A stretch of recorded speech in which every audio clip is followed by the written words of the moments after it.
You're listening to Suburban Happy Hour with Anne-Marie and Julia, the podcast where we make delicious cocktails or mocktails, or buy them and talk about everything under the sun. Because the best conversations happen at happy hour.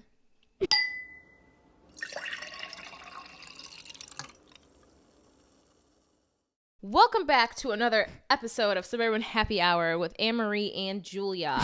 Today, we are talking about... Oh, wait. First of all, today we're lazy as hell. I have Starbucks because I was craving Starbucks. It is 8 p.m. And I have Starla, a non-alcoholic wine, California Red. And she said it tastes like... It's like on bitter the back, wine. it says velvety, smooth, sweet, dark cherry, blackberry, chocolate, and black pepper. Ugh. Notes kissed with a bouquet of calming French lavender. They hyping this shit up, and it tastes like it's bitter pretty wine. good. No, it tastes like wine. So it's like... I don't like red wine.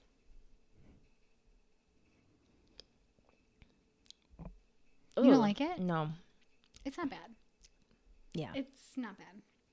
Okay. Well, our topic of discussion today. First, we'll jump into check-ins, but I'm so excited to share our topic.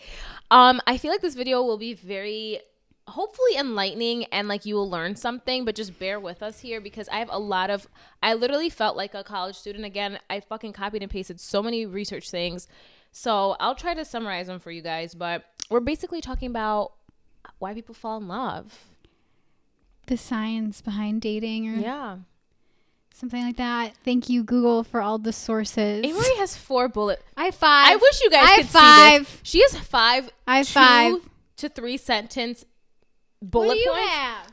I have a whole. This is plagiarism. It is, You but just that's plagiarized. okay. No. I'm gonna give credit where credit is due. Okay, well, but yeah, the difference. Anyhow.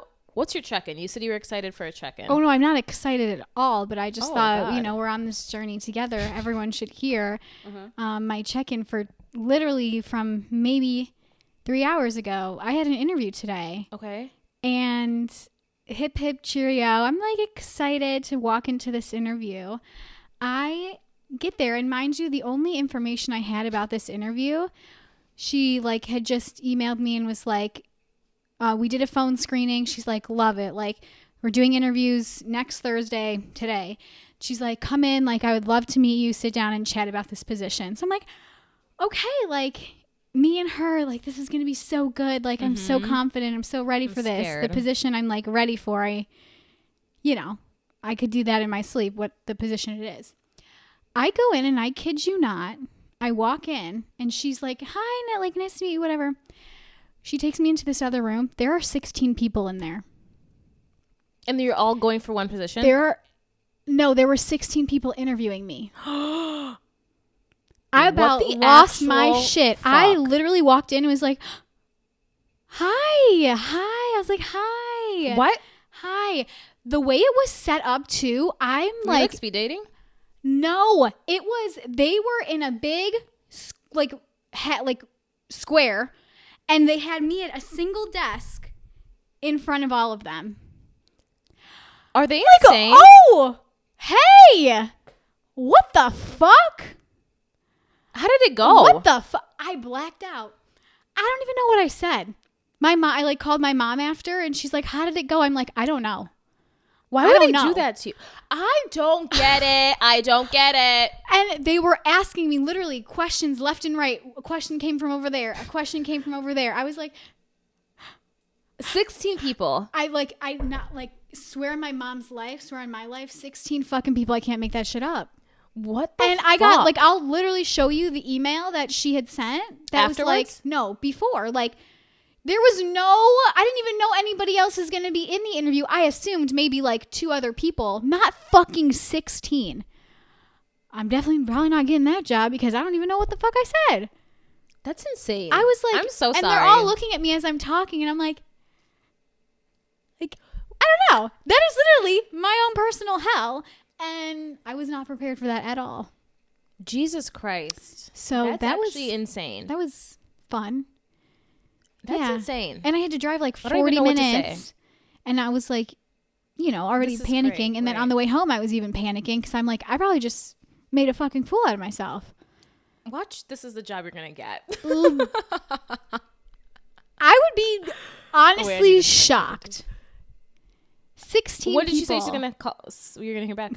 She walked me down the stairs and she's like, yeah, we'll get back to you soon. So I don't know, tomorrow? Did she ask for feedback? What do you mean? Like, No. You should have been like, never do that again to somebody else.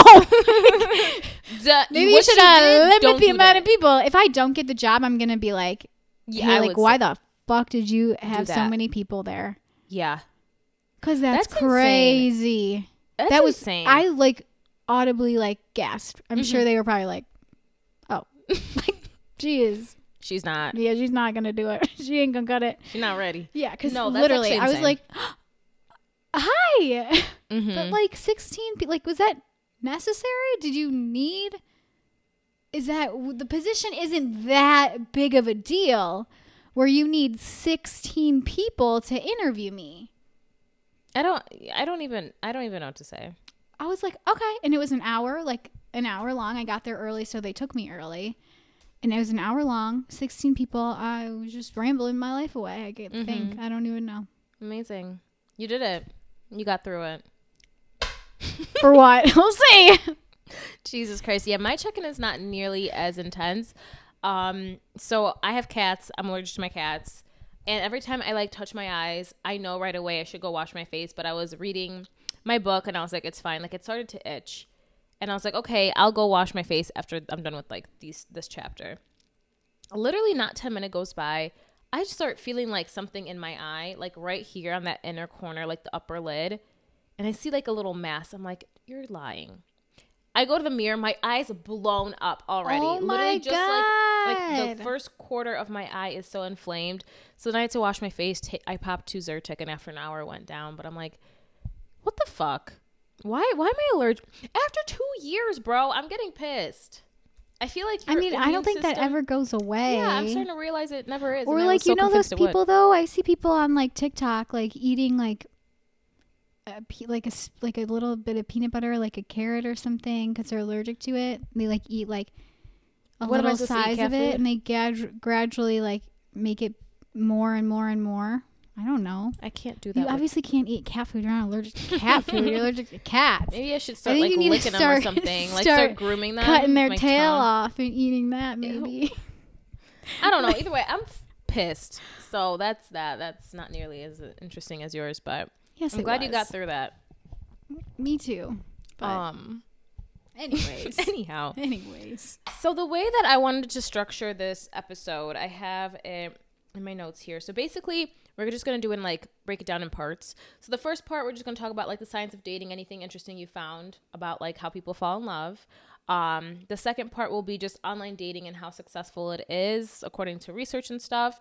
And then the third one would be, this one was more so fun, like just going on TikTok, listening to people's biggest red flag stories, or like what red flags are.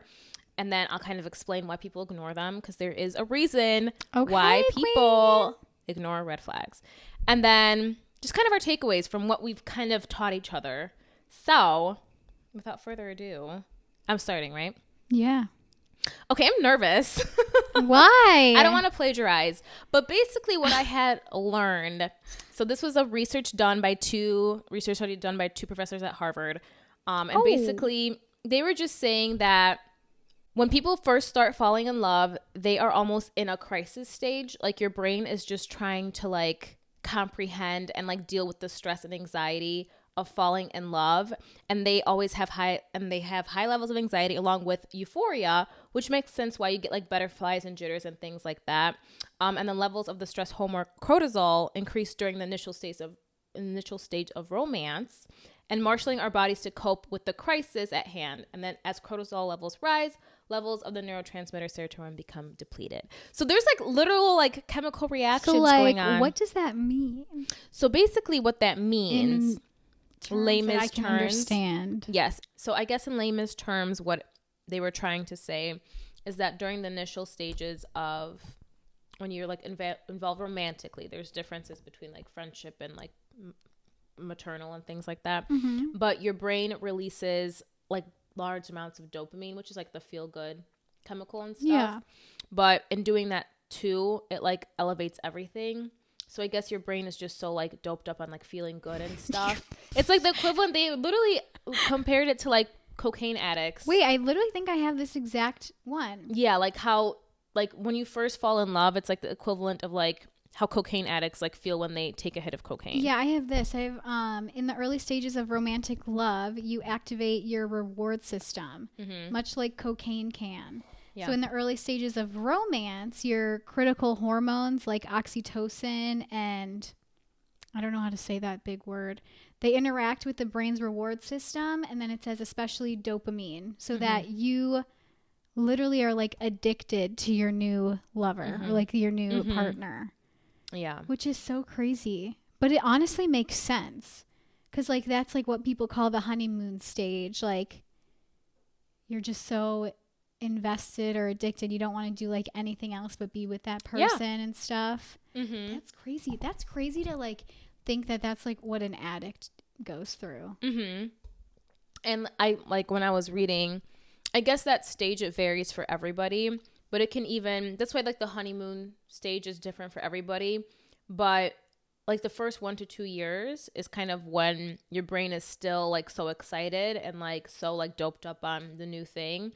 So with is that that being what said, that 3-year thing?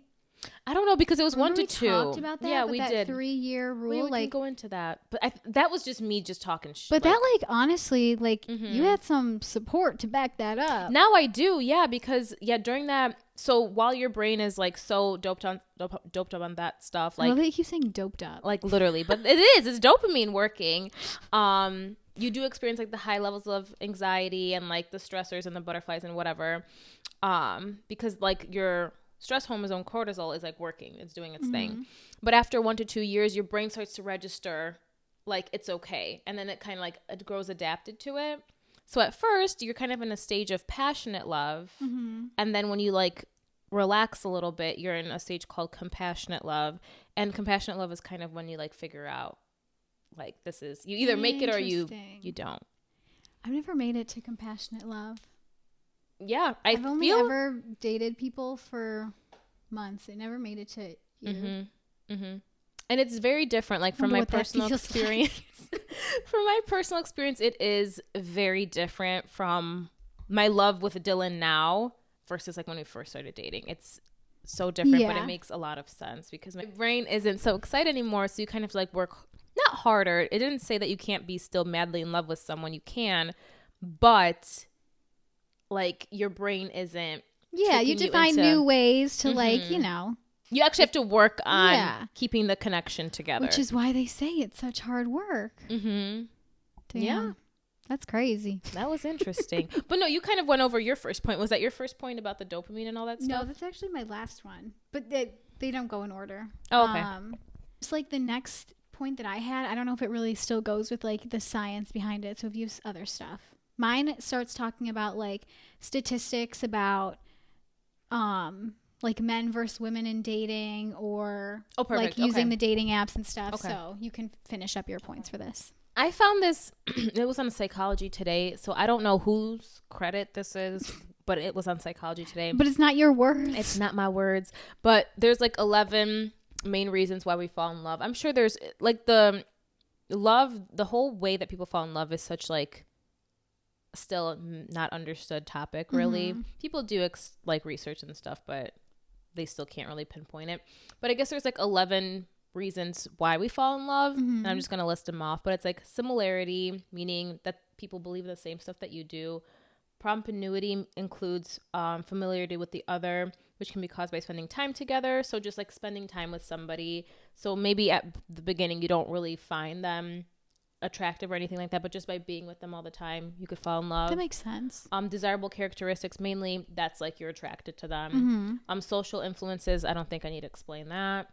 And then arousal and unusualness, which was interesting to me, is being in an unusual or arousing environment can spark passion even if the environment is perceived as dangerous or spooky. I was getting like Stockholm syndrome vibes, like if you were to get kidnapped by someone. Oh my gosh, like 50 Shades? Yeah, like that. Or like 365 where he like literally like kidnaps. Yes, something like that. And I was like, that's kind of interesting. specific cues, which is a particular feature or other mark. A particular feature of the other may spark particularly strong attraction, like facial features or like something on your body. Readiness. So this made me laugh. It goes, the more you want to be in a relationship, the lower your self-esteem and the more likely you are to fall in love. And I was like, that's kind of scary, because it's basically saying that you want it so bad that you like lower your standards and stuff. Yeah. I mean, that's probably true. And then some people, like we talked about, like in our dating one, have like such crazy expectations or standards for love that like that makes sense. Like if you like lower that a little bit, I mean, maybe not your self-esteem, but if you like lower your expectations, you're more likely to find. Yeah, I didn't like how they use self-esteem. I don't know what they're getting at with that, but I guess you're just opening yourself up. I don't know. And then isolation, so spending time with someone, like just them, you know. And then sorry. No, when you said the first one was similarities, and I did read something as I was looking for like the whole opposites attract thing. It was like, that's not really, I mean, it could be true in like some circumstances, but like we're never looking for an opposite like as our person. Like it is like statistically shown or whatever that you're actually looking for someone that's like very similar to you. And I don't know, like maybe I kind of get that, like in like your beliefs and stuff, like we were talking about, you want somebody to kind of be on the same page with that. But I feel like personality and stuff could still be opposite. I agree. I mean, I don't want somebody like me. But no, that's funny, because like going into what you were saying is like people think they know what they want, but oftentimes like their ideal partner is actually the opposite of what they would think they want. So that's crazy. So like how do we know? Like how are we? So we're just supposed to like go on dates with like everyone? I don't know. I kind of like read about that, but basically you're supposed to open up your horizons and like not solely base your want to date someone. It shouldn't be based off of like a list that you've created. That's so hard. It is. And then the last one for the list, like the 11 things, was mystery. If there's something mysterious surrounding the other person, I'm like, you want to get to know them a little bit better. Yeah. So interesting. And then moving on into something like you were saying, like how are you supposed to know like if this person is for you? Yeah. I was reading this whole article about the major histocompatibility complex, MHC for short, MHC. And basically it has to do with smell. Like you Wait. Okay. Sorry. Go ahead. So basically when it comes to the MHC thing, there was this research study done where women were given men's shirts that they wore for like 2 days. Like they didn't have any fragrances on. It was just purely like their scent. And it turned out that a lot of the women were attracted to the men their MHC genes were very much different than theirs. So basically they were like opposites. And it showed that the people who are like most compatible to have like good offspring were the ones who are least compatible with their MHC genes were like the opposite. So, and it turned out that like the more similar your MHC genes became, the less sexually attracted you were to like. So that just has to do with smell? Yeah, and it's like a scent thing. Like it's apparently we can sense who a good mate will be for us based on our like genes, and it's simply through smell. And then they were just saying that like we pick our partner if we took away like the fragrances and all that stuff, like we would simply pick our partner based off of smell, and you can identify who like would be a good mate. I'm literally gonna go around smelling people now. And the thing is like when I was reading this, I was like, holy shit, I love the way Dylan smells. Like I'm always smelling him, and I'm always telling him how good he smells. And I'm like, wait, maybe we are a good match. Because somebody that smells good to me could literally smell like shit to the woman next. That's how with the study, like really. That's why. Have you ever heard of the pheromone perfume? I literally have it. Yeah, I've showed it to you. Is that little roller Yes, Okay. it's the blue roller thing. It's from Amazon. And like, if I'm going out on the town, I'll like put it behind my ears and like my wrists and like a little in my hairline. No, really, you should. Like, if you like hug someone or like walk past somebody and they like the smell, like it's no, like all the reviews and everything was like, this actually works. And it's because like it enhances, I don't know, like your pheromones or something, and it heightens your smell. Yeah. And it's like supposed to make you more attractive. And it shouldn't attract everybody. Like, because from this, it's like you're not supposed to find the same person like that attractive based on their scent. And I guess this was kind of like interesting, was that for men, they found women, for women who are on birth control, like the pill specifically, they would find men attractive that if they weren't on the pill, like it'd be the opposite. So technically it's kind of saying that women on the pill might be with the wrong mate because the pill is messing with like their ability to smell the proper MHC genes. So basically this doctor was saying, if you're looking for a man to be the father of your child, she says, go off the pill before you start your search. Oh shit. Because it could like, and that's why there's been studies too where when women go off the pill, they get like a divorce. Oh my God. Because you're not attracted to that person anymore. Mm-hmm. It's like a whole thing. It's like all about scent. So I guess ladies, gentlemen, go start sniffing around when you're at the bars. If you see me sniffing people around the town, no, you fucking didn't. Because. But I just found that so interesting. That is. It makes sense though. You know, like even other animals, like I feel like that's how they mate, they or always they find sniff. people, they always, like they find other animals that they like, or that's how like they say hello, like they're sniffing each other. Humans need to start fucking sniffing each other in order to find your perfect match. So I thought that was very interesting, and it makes me happy that really I like the way. But I'm on birth control, but I have an IUD. So I was like, you better stay on that, but girl. it said the pill specifically, but I don't know. I don't know, because it still messes with my hormones. So I'm like, holy shit. Yeah. But yeah, that's why it's called, they were saying it's like the divorce pill. Crazy. Wow. I did not know that. That's some new knowledge I'm adding into my brain. Yeah. Interesting. Are you going into online dating now? Well, I have a little statistic just about like dating in general. And it said that nearly 68% of males felt very positively about dating, and only 55% of females feel really positive about dating in this like day and age, which literally like I feel like makes so much sense. Some guys are just like, I don't know, think they're like all that and like whatnot. And I feel like girls were like really like, especially at this age, I think it gave the age range of like 22 to 28 was who they like asked about this. And like that makes so much sense. Yeah. Because I don't know if I'm a part of that 55% that's thinking it's positive. Yeah. But that's all crazy of you guys like, don't have positive experiences. Yeah. So I thought that was interesting. But then that also like led into, I'm sure like literally everybody has heard this, but it kind of like goes into it. It was on TikTok, Hannah from the Giggly Squad. Okay. She said it, this isn't from her, she got it from another TikTok, but it was like men date starting from 0, but women date starting from 100. So when we meet a guy, we are like, oh my God, they're like so perfect. Like you're thinking about like your future with them and whatnot. And as you get to know them, you start to like them a little bit less.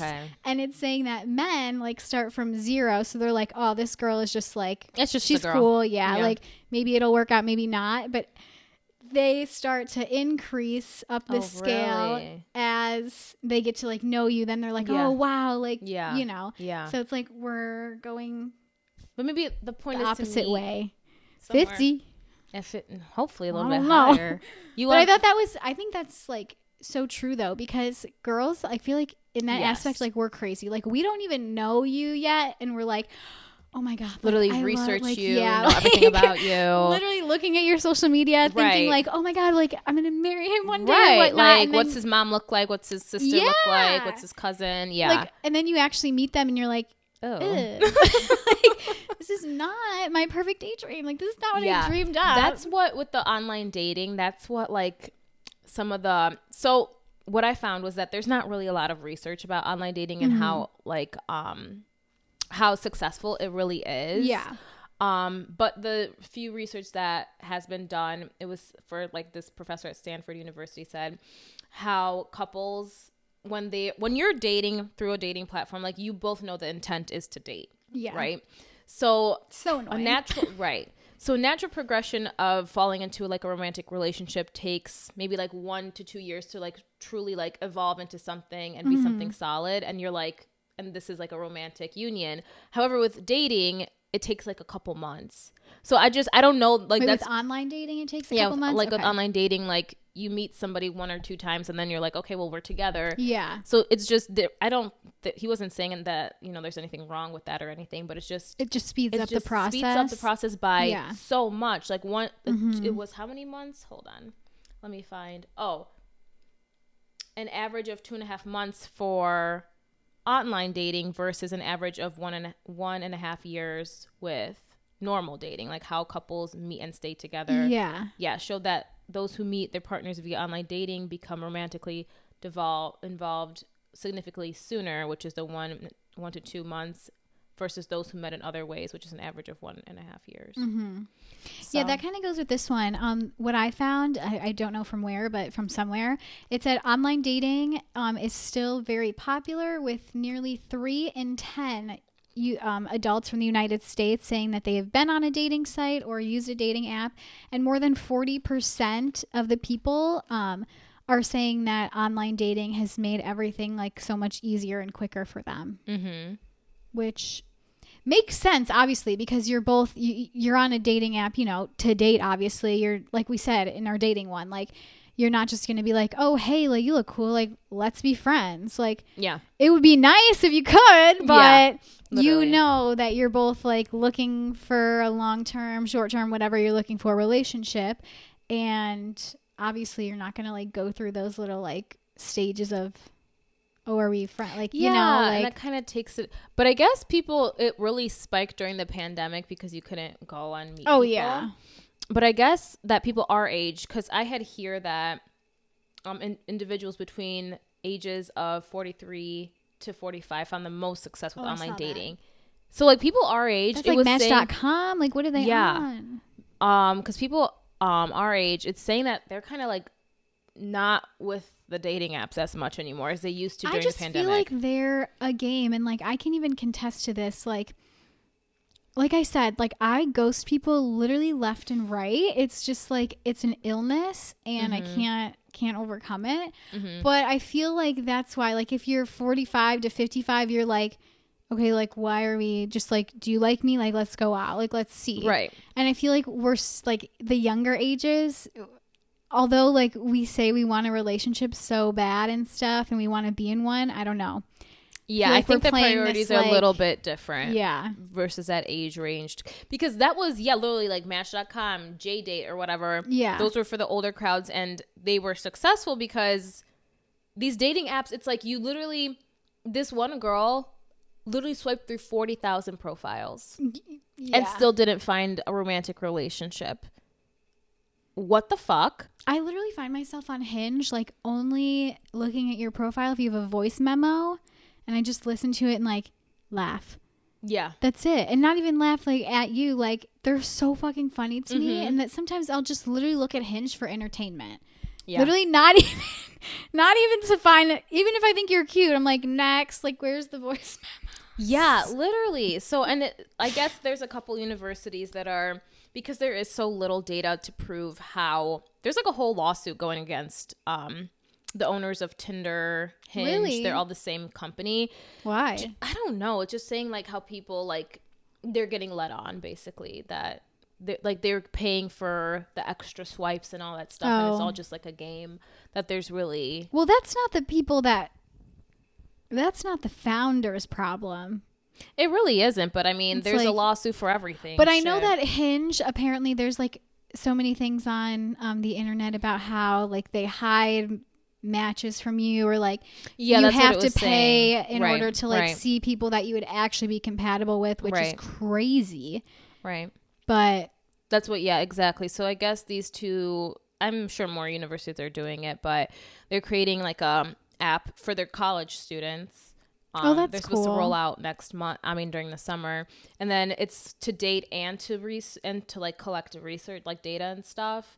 And they're saying that their whole thing is we don't know who you're compatible with, but basically based on all this stuff, like especially with like the scent thing and just how people are so fixated on trying to be with a person that they have on paper. Yeah. But it really, at the end of the day, doesn't really work out that way. Yeah. They're just trying to like encourage that there will be no algorithm, that you cannot like put in your requirements. That's kind of cool, because then that kind of like Opens takes you out. up. Yeah.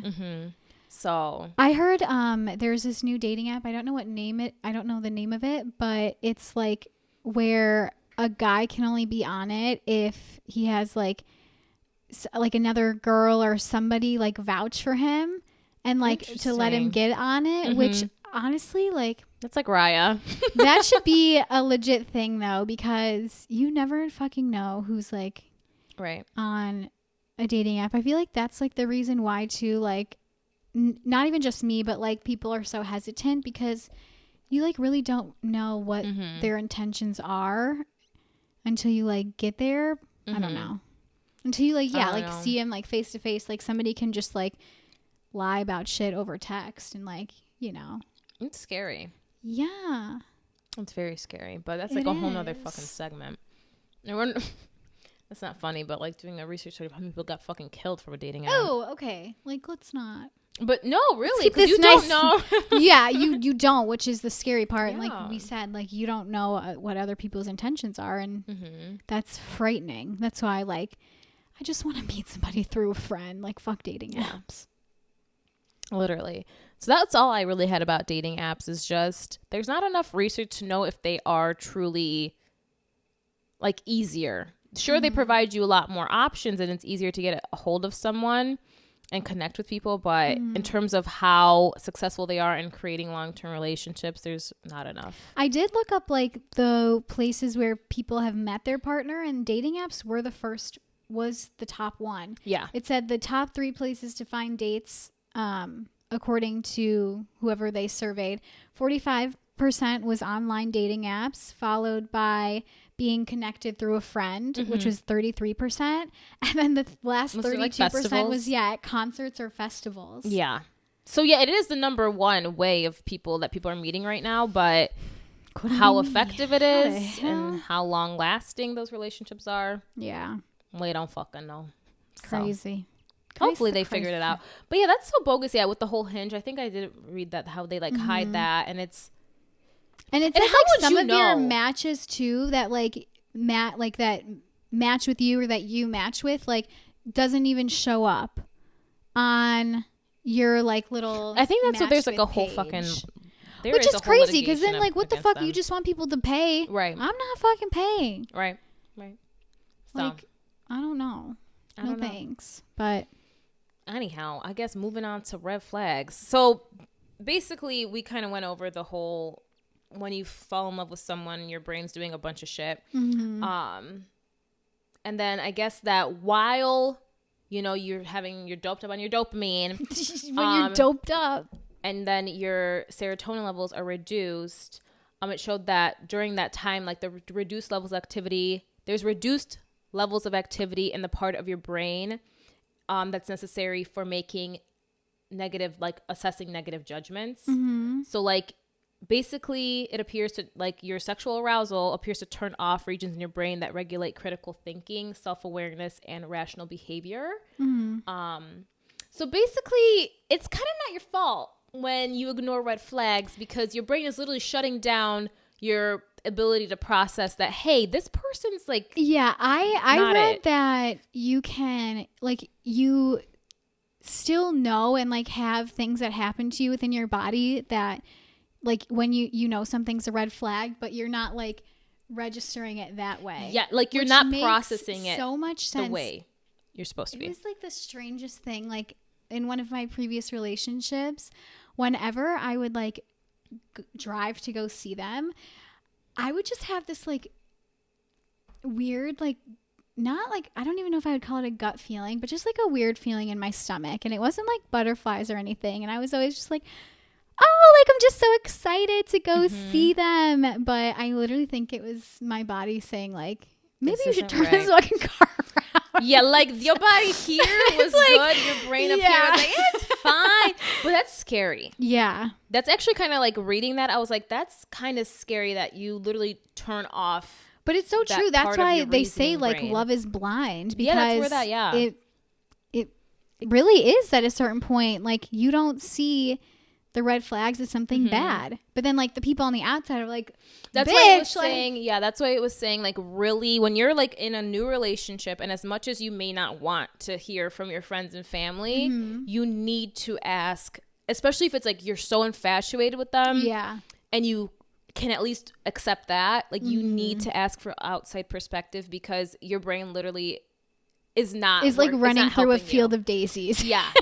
So it's not bad to ask for other people's opinion and actually listen to it, because unfortunately you can't fucking process what's going on. But nobody listens when I know their friends give them opinions on you have things. to be very like strong-willed to if you do listen to your friends and they're like, this person is a shit show, like run for the hills, and you actually do, you should be proud of yourself. Damn.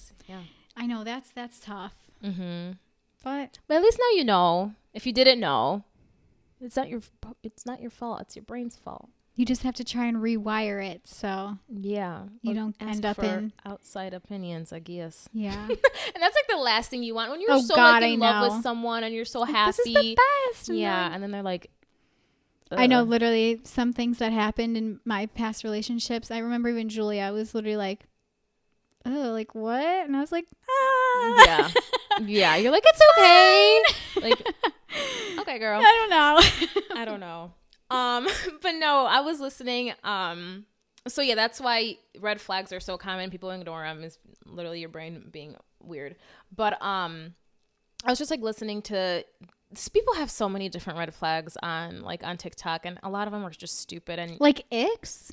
No, they're just stupid. They're like, if a guy, like, they're just common sense. Like if a guy's like abusing you physically or emotionally, I'm like, well, no, like, no shit. Oh yeah, like that's obviously a red flag. Obviously, that was a lot of them. But so I was trying to dig deeper and find ones that, you wouldn't think of like off the bat. And one of them was a major red flag is when they don't, it doesn't matter if it's a guy or a girl, it doesn't matter. They don't have a group of friends, or at least a long-term friend that they've been able to hold that relationship for more than like 3 to 4 years.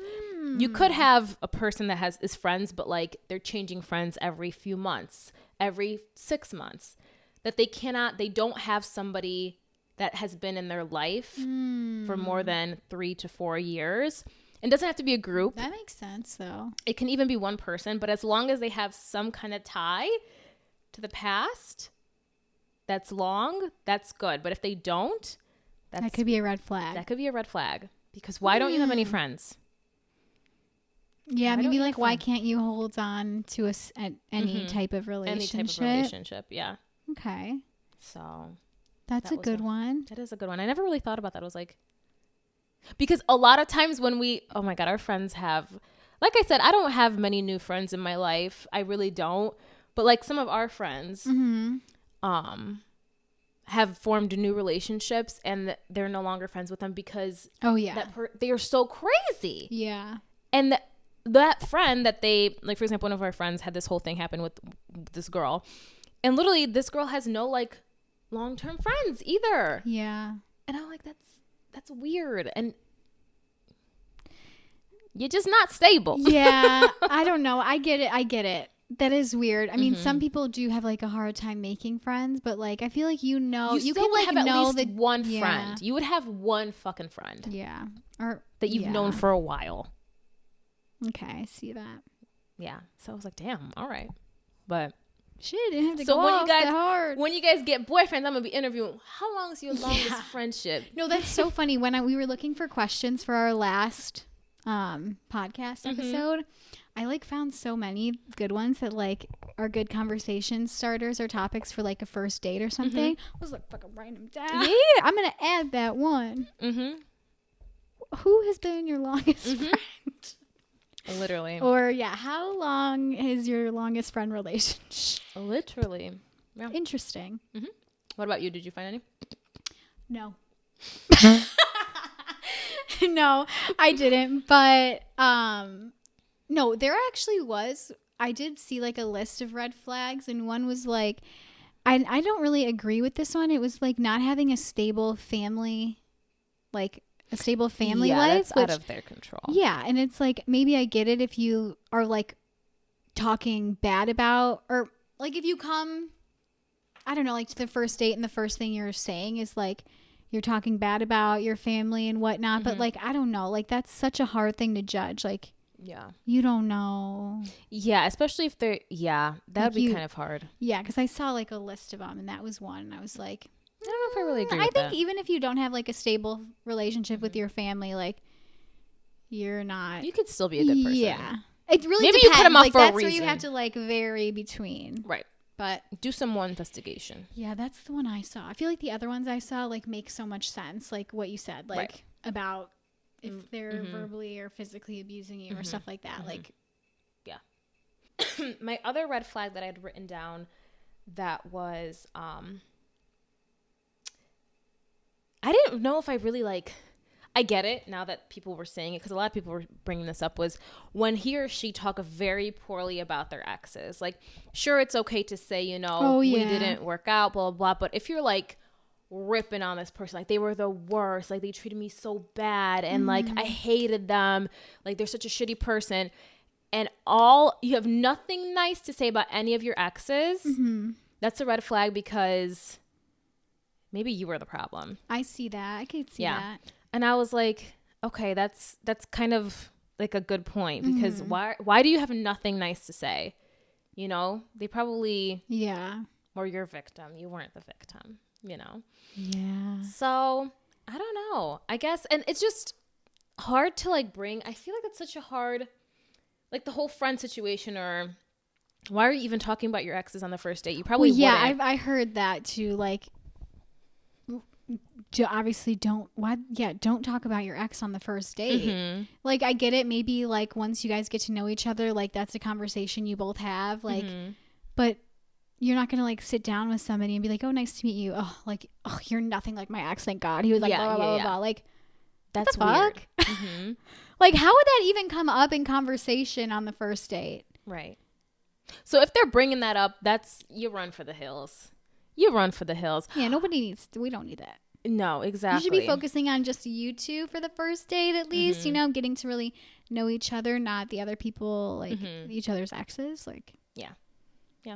And then there was, I don't know if I agree with this one, how you said the one that you didn't agree with was also if they are very right-wing in terms of politics, because she was saying like, we get it, politics is an opinion. Yeah. But at the end of the day, if you're very like right-wing, like, do you really believe in like women's rights? Do you really believe in, immigrant and like for immigrants to be here and all this stuff? And she was saying, especially if you're like a minority, like how do they truly value you? Yeah, do they truly value? I could see that. I mean, I could understand that. If you like live, breathe, eat like right wing. If it's like somebody like that, damn well they ain't gonna be my friend. Specifically me, a woman, a black woman, like. I guess with that, I see where she's coming from, because there ain't no fucking way no matter how attractive we could be to each other, there's no way at the end of the day you're gonna respect me. That's true. Or like even their families, like you don't know. It goes beyond, at that point it goes beyond just that person. Yeah, that's why I think they even said like opposites like do not attract. Like they might, but like that's not who you're looking for. Like you need somebody that like is roughly has the same beliefs and the same stuff as you, or else it's just like not gonna work. Yeah. But that's so true. Like those are such fundamental things, and like one person's not gonna sway the other way. Right. I mean, maybe especially if it's really, on a certain thing. Yeah. But I feel like majority of it, like if you're so right or so left or whatever, like I feel like there's no like coming back from that. No. Like there's no way you guys could be together. Not even if they would probably even want to be together at that point. Right. But it's sure, hook up and move on, but I don't think besides that you'd ever work out really. Yeah. But no, I hope this episode taught you something. It taught me something. I Yeah. definitely learned from it. So Yeah. you had some good points. Thanks. I wish I organized a little better, but you know, it wouldn't be as authentic. It wouldn't be me. You did a great job. You did a great job. But no, I guess like my takeaways from this is basically at the end of the day, you have kind of not zero control, but the way that people fall in love is so, if you're stranded with someone, you're going to fall in love with them. Mm-hmm. If you, I don't know, if you get abducted by someone, hopefully they're not trying to kill you, you might fall in love with them.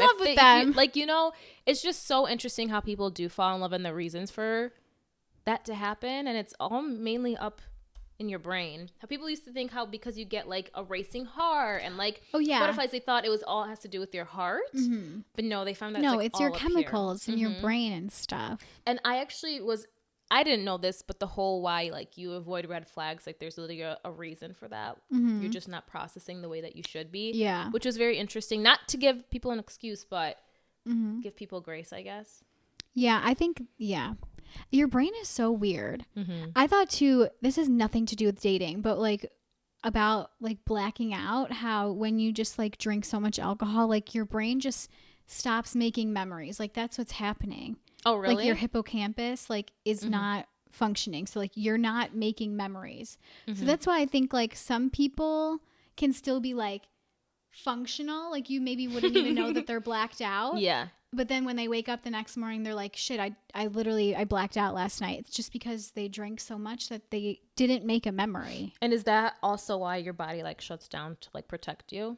I don't know. I just know that you're not making memories. That's crazy. I thought that was so sad. Yeah, your brain's like, what the fuck? Yeah, it's like I need to take a break. But no, that's like when you faint. That is actually your brain protecting like your body because there's something going on, and it needs to like shut down to like reset, like to protect you. The body, the brain is crazy. It really is. I don't know. And I guess another takeaway for those who are doing the whole online dating.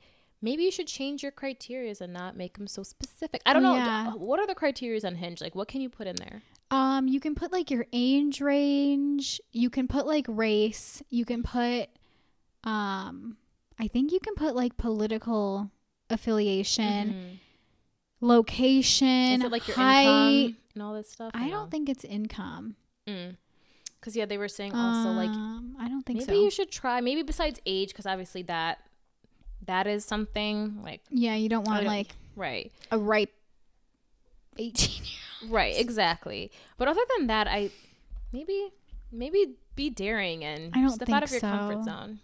No, I think the only thing on my Hinge profile, not even that I even like whatever, it's just the age. I think I have it between like 26 and 32. That's not bad. Yeah. But other than that, I feel like and start sniffing people. Oh, yeah. Start sniffing around. Maybe that can help you, too. Because I'm literally going to, I'm just going to get a whiff of some people. But, like, that's so true because I feel like scent, even just, like, when you smell something that, like, reminds you of a memory. Like, it's so big to help, like, I don't know. That makes sense that you said that. And it's just too bad because that whole, like, research was done with men who were fragrance-free. And, like, the whole evolution of like hygiene and stuff in the 20th century or whatever it was kind of makes it a little bit harder. So I guess ideally you'd like smell a man. So everyone needs to stop wearing perfume and cologne and all of that. Even if you're smelly, who cares? You'll attract the love right of your person. life. The right person. Okay, so now I have to stop wearing deodorant. Literally though. But I don't know. But I still think, and also get off of birth control apparently.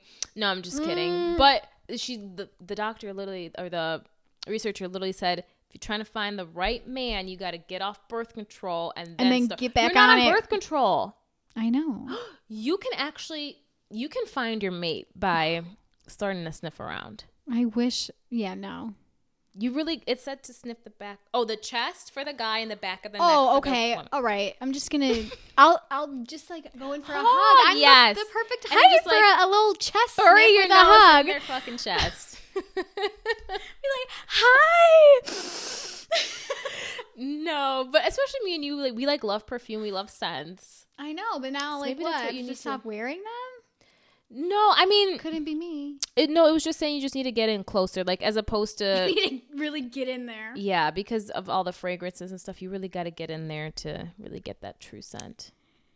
Interesting. Mm-hmm. Okay, well, we'll try it. Yeah.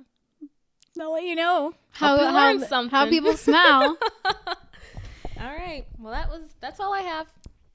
All right. Well, thank you, Scientist Julia, for all those amazing facts about dating. Thank you. We appreciate it. You're welcome. Bye.